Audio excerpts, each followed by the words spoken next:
Setelah itu James mundur beberapa langkah ke arah mobil dan langsung menembakkan 4 peluru ke tubuh Valerie sampai senjatanya kosong, lalu mengisi ulang dan menembaknya lagi.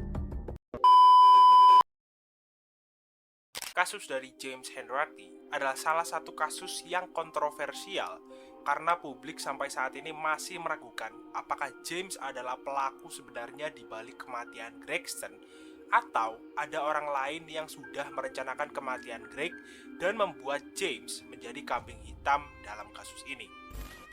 Sebelum kita masuk ke video kali ini, jangan lupa untuk di like dan di subscribe dulu karena kedepannya kita akan lebih banyak membahas kasus-kasus yang lebih menarik lagi. Jadi jangan lupa untuk menekan tombol subscribe-nya agar kalian tidak ketinggalan update terbaru dari channel ini. Oke lah, nggak usah buang waktu lagi, langsung aja kita masuk ke TKP. Leave the world around us. They don't need to know.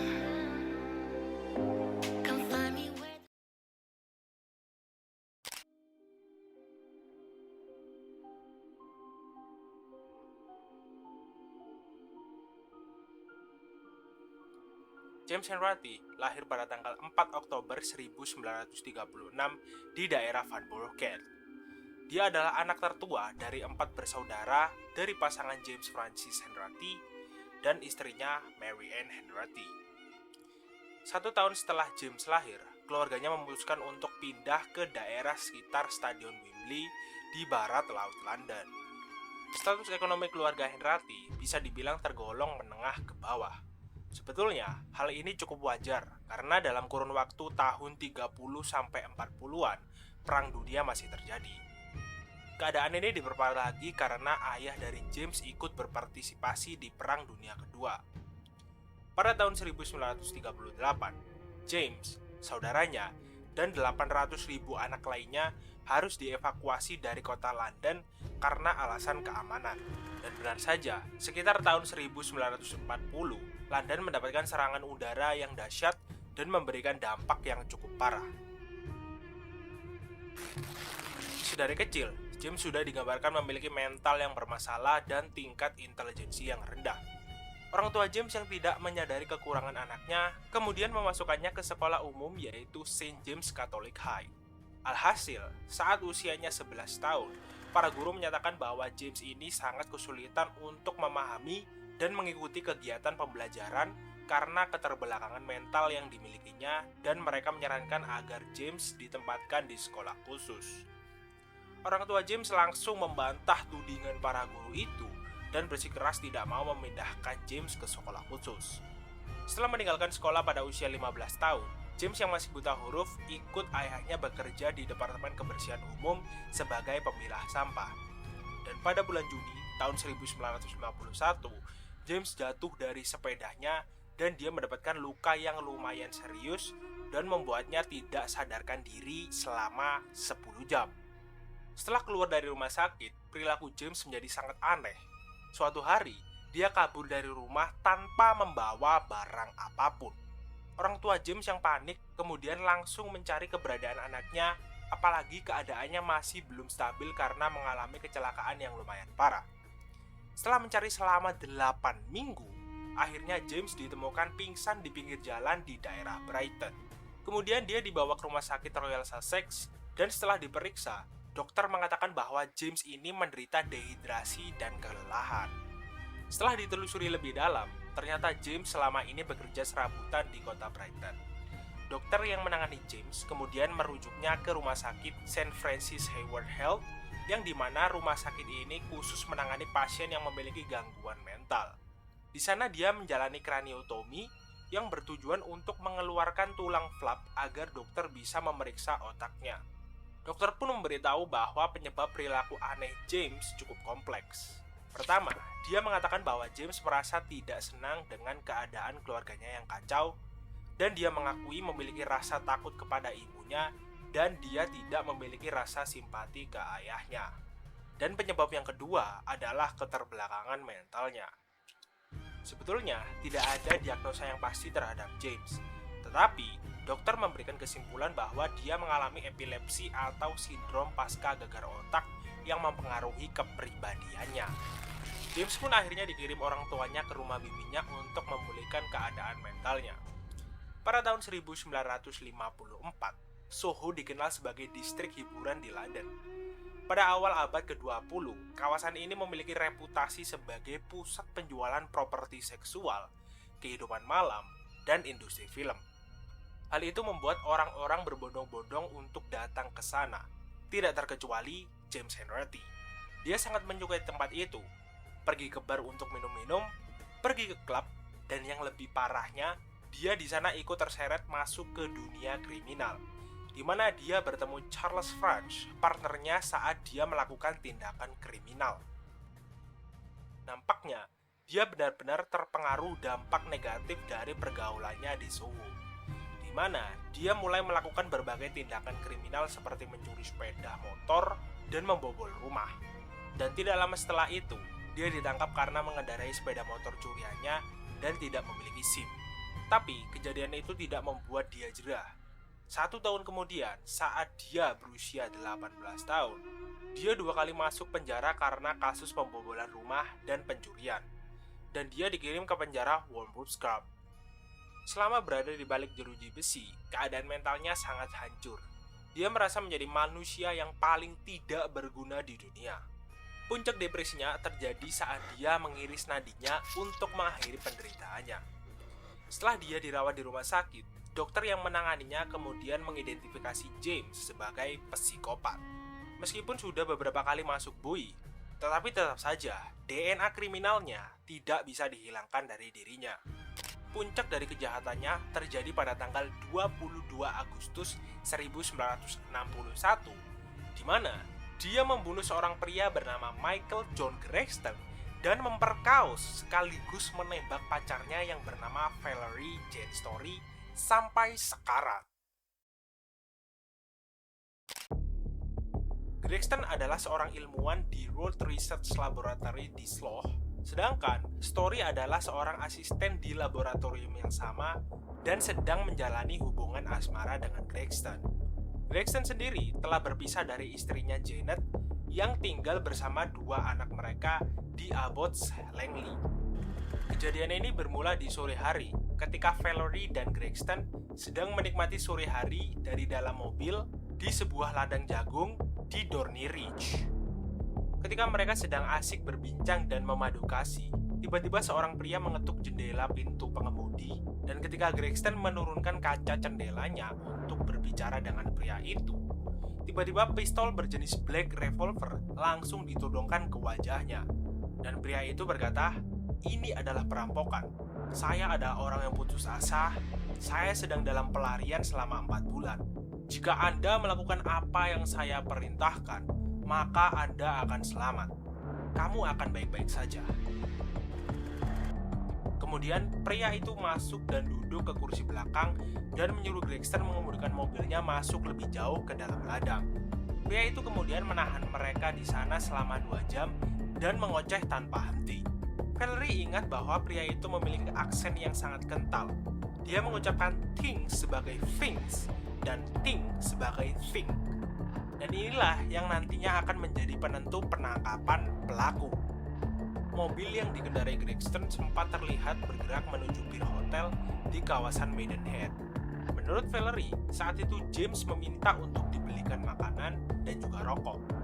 Dan kemudian, mobil itu kembali bergerak ke pom bensin untuk mengisi bahan bakar. Gregston dan Valerie juga sempat menawarkan James untuk mengambil uang mereka dan membawa mobilnya dengan imbalan mereka harus dibebaskan. Tapi, James menolak tawaran tersebut. Setelah berputar-putar tanpa tujuan, akhirnya pada pukul 1:30 pagi, mereka berhenti di daerah Essex, tepatnya di daerah Deadman Hills. James mengatakan bahwa dia ingin keep, yang maksudnya adalah sleep.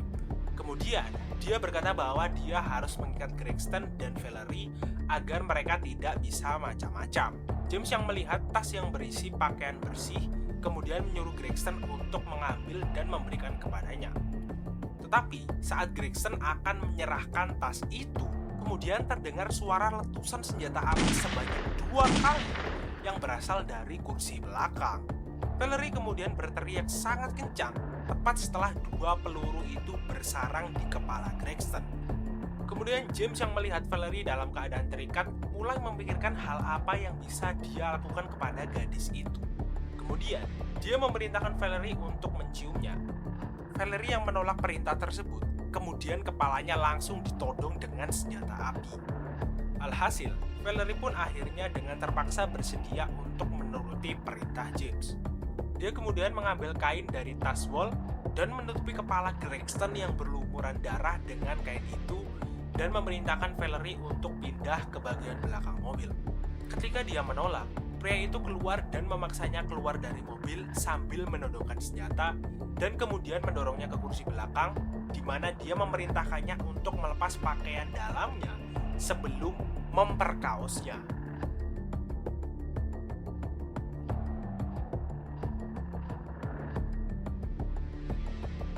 Setelah itu, dia memerintahkan Valerie untuk menyeret tubuh Gregson keluar dari mobil dan meletakkan tubuhnya di samping jalan. Dia juga sempat memerintahkannya kembali ke dalam mobil untuk menyalakan dan mendemonstrasikan pengoperasian mobil Morris Minor itu. Dari hal ini kita bisa melihat, James belum pernah mengemudi sebelumnya atau tidak terbiasa dengan mobil Morris Minor.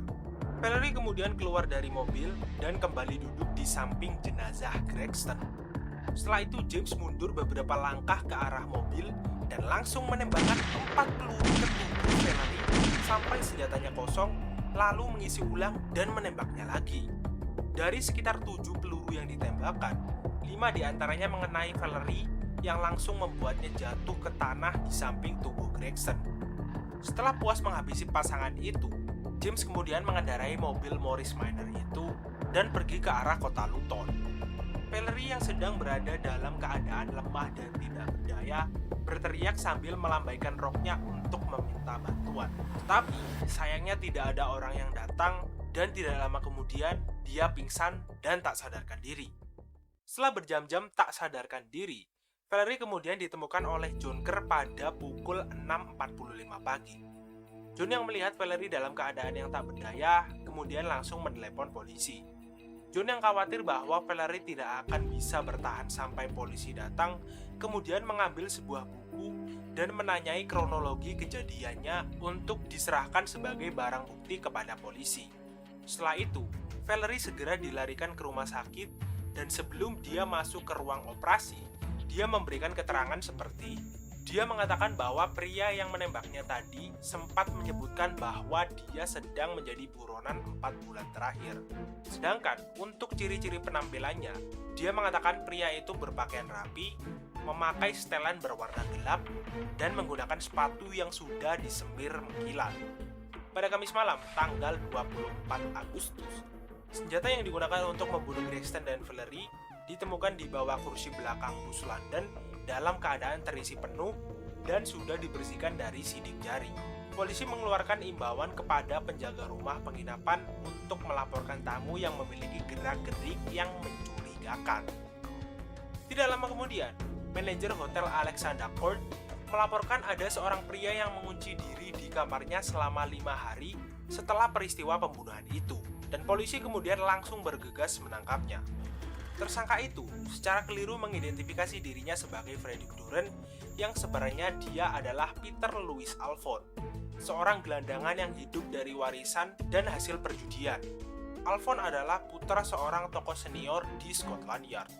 Dia mengaku menghabiskan malam tanggal 22 Agustus bersama ibunya dan malam berikutnya di Hotel Mina.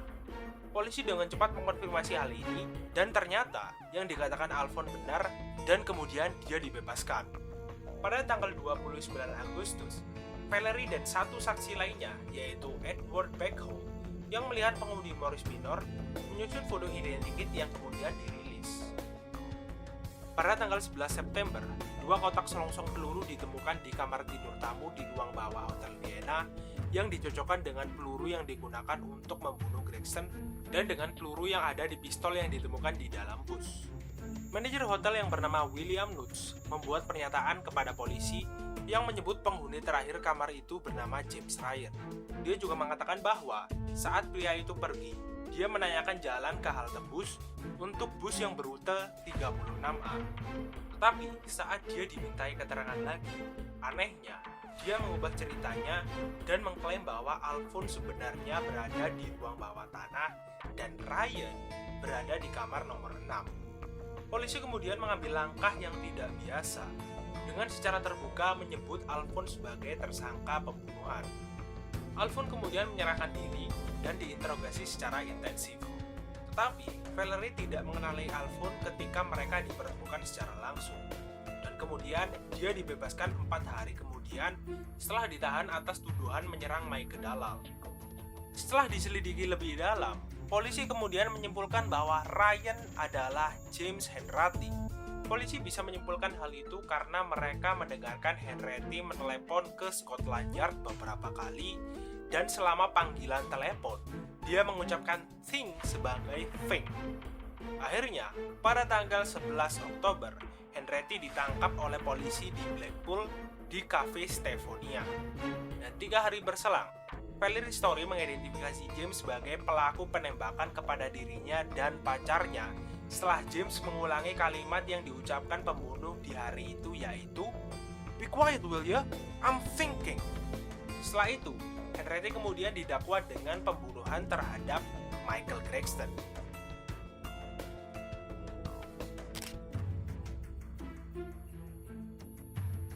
Sidang pembunuhan besar-besaran Henratty dimulai di Bedfordshire Assize pada tanggal 22 Januari 1962. Dalam sidang itu, James dan pengacaranya mengatakan bahwa dia tidak bersalah.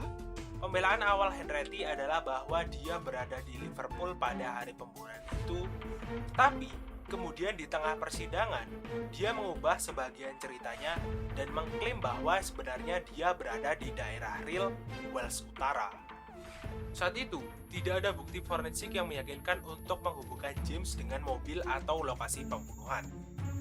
Meskipun golongan darah Henratty O sama dengan golongan darah pembunuh yang ditemukan di TKP, tetapi hal itu tidak bisa dijadikan bukti untuk menangkap Henratty karena itu adalah golongan darah yang cukup umum dimiliki oleh 36% populasi Inggris, termasuk Peter Alphonse. Selain identifikasi Story, tidak ada bukti lain bahwa Henratty pernah berada di daerah Maidenhead.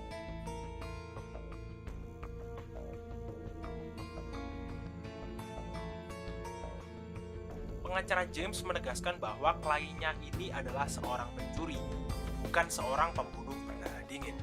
Lagi pula, dia tidak pernah memiliki senjata api, meskipun kemudian dia mengaku kepada polisi bahwa dia pernah mempunyai keinginan untuk membelinya. Terlebih lagi, menurut keterangan Valerie, dia melihat si pembunuh itu mengemudikan mobilnya seperti orang yang tidak bisa menyetir. Sedangkan James adalah pencuri mobil yang berpengalaman, jadi nggak mungkin dong kalau dia nggak bisa nyetir. Singkat cerita, para juri kemudian menggunakan acuan reasonable doubt untuk memutuskan bahwa James bersalah atas kematian Gregson. Dan hakim memvonis James bersalah dan menjatuhinya hukuman mati. James sebenarnya sempat mengajukan banding, namun bandingnya ditolak pada tanggal 13 Maret. Masyarakat yang tergerak setelah mendengar kisah dari kasus James, kemudian mereka membuat petisi yang ditandatangani oleh lebih dari 90.000 orang. Tapi sayangnya, petisinya tidak bisa memberi dampak apa-apa. Dan akhirnya, James Henratty dieksekusi di Bedford pada tanggal 4 April 1962.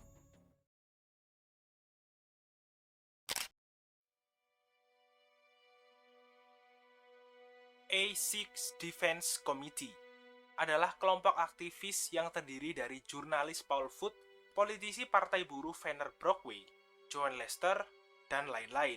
Tujuan dari komite ini berusaha untuk membantu Henratty dalam pembelaannya. Komite ini membuat daftar klaim yang menurut mereka mengindikasikan bahwa Alphonse adalah pembunuh yang sebenarnya. Yang pertama, Alphonse lebih mirip dengan gambar identikit daripada James. Yang kedua, saat stres, Alphonse seringkali mengeluarkan aksen Cockney. Yang ketiga, Alphonse tidak pernah membuat alibi yang meyakinkan. Yang keempat, Dia memberikan motif yang lebih kredibel daripada yang bisa dilakukan James. Yang kelima, dia adalah pengemudi yang buruk karena para saksi melihat Maurice Minor dikemudikan secara tidak menentu menuju stasiun Red Bridge. Jurnalis Paul Foot memperoleh salinan rekening banknya yang menunjukkan bahwa Alphonse menerima pembayaran tunai sebesar 7.569 pounds antara bulan Oktober 1961 dan bulan Juni 1962. Paul Foot mengingatkan agar tidak terburu-buru mengambil kesimpulan, khususnya tentang Peter Alphonse, dan dia juga mengatakan bahwa ada kemungkinan Alphonse disewa oleh istri dari Gregston untuk menghabisi suaminya dan Valerie atas dasar cemburu. Oke lah guys, itu dia cerita dari kasus James Hanratty. Gimana kalau menurut kalian? Apakah James Hanratty adalah pelaku sebenarnya atau malah Alphonse lah pelaku dibalik penembakan dan pembunuhan Gregston dan juga Valerie? Tulis pendapat kalian di kolom komentar di bawah ini. Kalau aku ada kesalahan informasi, seperti biasa kalian bisa menuliskan koreksinya di kolom komentar di bawah ini. Dan jangan lupa juga untuk di like dan di subscribe dulu jika kalian menyukai video kali ini. Dan juga jangan lupa untuk menyalakan lonceng notifikasinya agar kalian tidak ketinggalan update terbaru dari channel ini. Oh iya, aku juga mau ngasih tahu kalau di videoku yang ini sama yang ini gak kalah seru kok sama video yang saat ini kalian tonton. Jadi, tunggu apa lagi? Yuk, langsung diklik